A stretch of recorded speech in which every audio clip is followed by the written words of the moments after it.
Hi everyone, we'll continue with B.3 Lipids of the Biochemistry option module of IB Chemistry. Lipids is usually used as an energy storage, for transport, for thermal insulation and chemical messaging.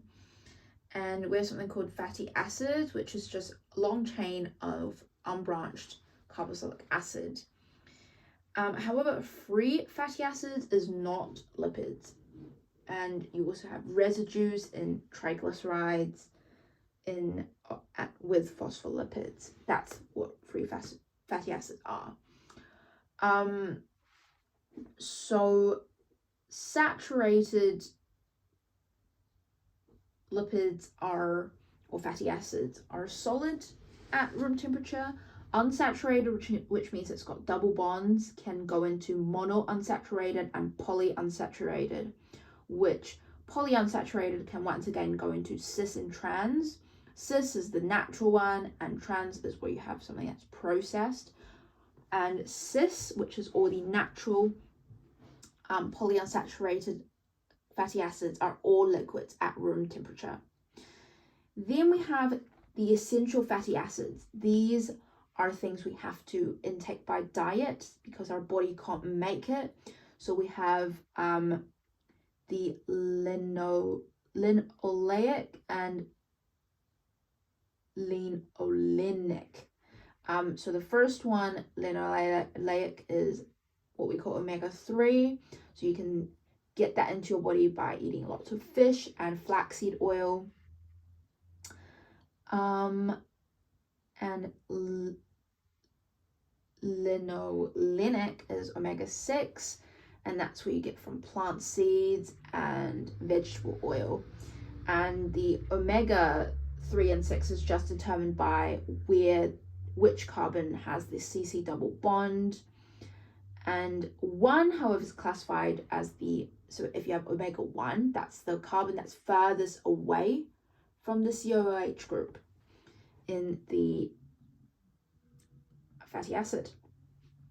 So triglyceride is made up of 3 fatty acid units and 1 glycerol unit, since glycerol has 3 alcohol groups bonded to it.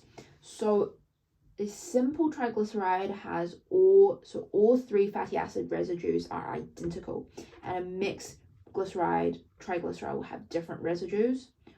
At least all 3 of them is not the same.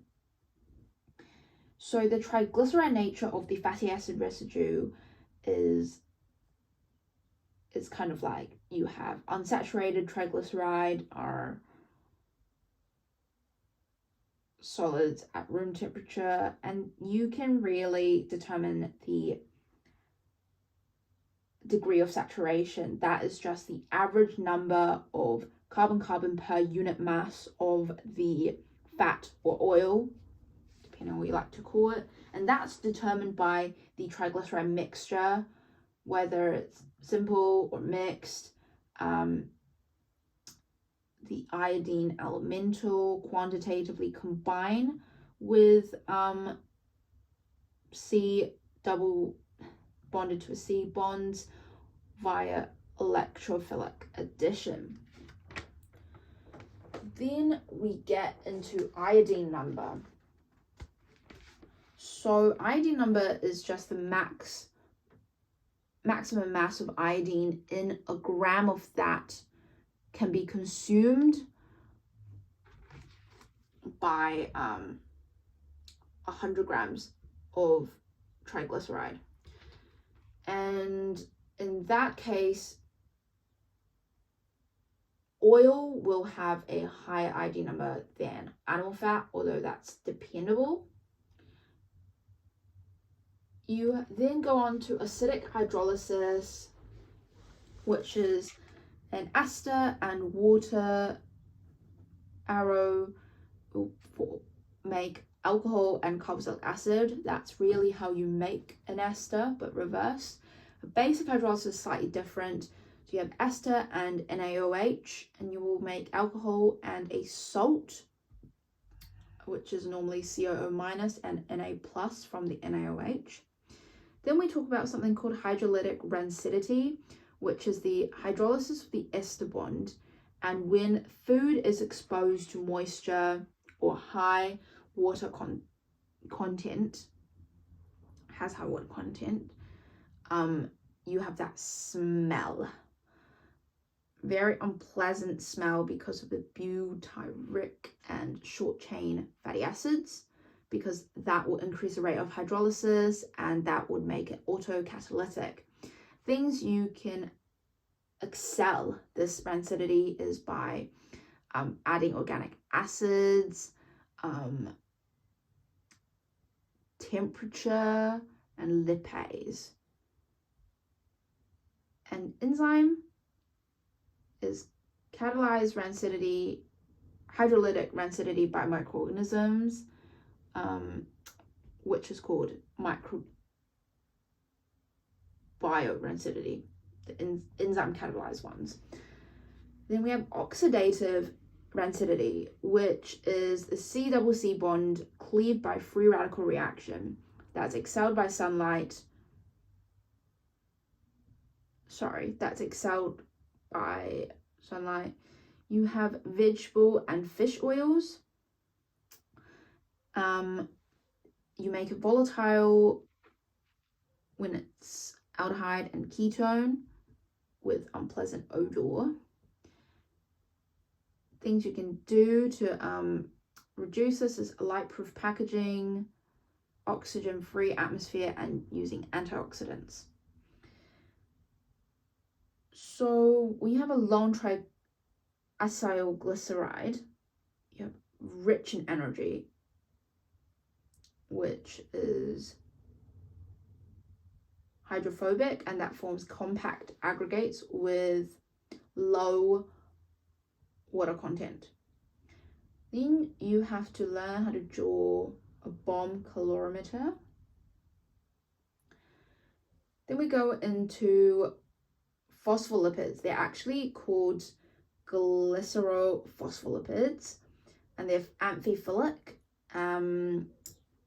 It's really, you have triglyceride with one fatty acid group with a phosphate group.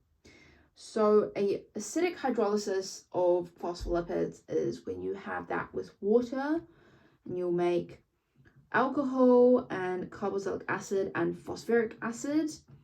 And basic hydrolysis is that with NaOH, and you make alcohol with salt, with phosphoric acid and water. Then we have a category of fatty acids or lipids called steroids. And you will always have a 3 of 6 carbon ring and 1 5 carbon ring. That's what we call the steroidal backbone. You'll most likely have a methyl group at carbon 10 or 13. There's a specific way to number it too. Other functional groups mostly at carbon 3 and carbon 17, and with double bonds mostly likely at 4, 5, and 6. Cholesterol is very famous biochemical molecule. It's made in the liver, and if you have lots of it, you'll have something called LDL, low density. An excess of it, it's HDL. So cholesterol is a precursor of all steroidal hormones, and that increases the rigidity of the carbon membrane, of the cell membrane. It's hydrophobic.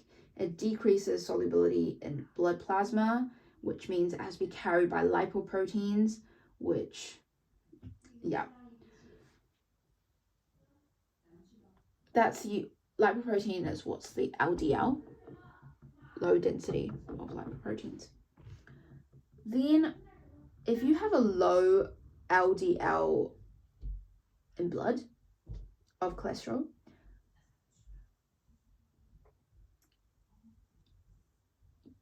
that means you have low cholesterol diet, and statins, which is a drug that inhibits synthetic cholesterol from being made. Then we have hormones, which is chemical messengers that regulate metabolism and immune functions. That's called cortisol steroids, and they also have produces your sexual characteristics and reproductive functions. That's the sex hormones. And there is the anabolic steroids, which is what you most often see in sports because they synthesize muscle and bone tissue. Then the most famous ones is obviously testosterone and androsterone.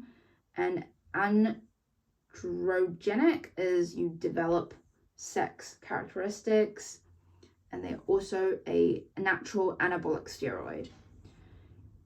For women, you have progesterone and estradiol, and that once again is responsible for sexual development, the menstrual cycle, reproductive cycles. And just another note on the anabolic steroids is that they are synthetic drugs that mimics the effects of testosterone and hormones that excel protein synthesis and cell growth, which is specifically in muscle and bone tissue.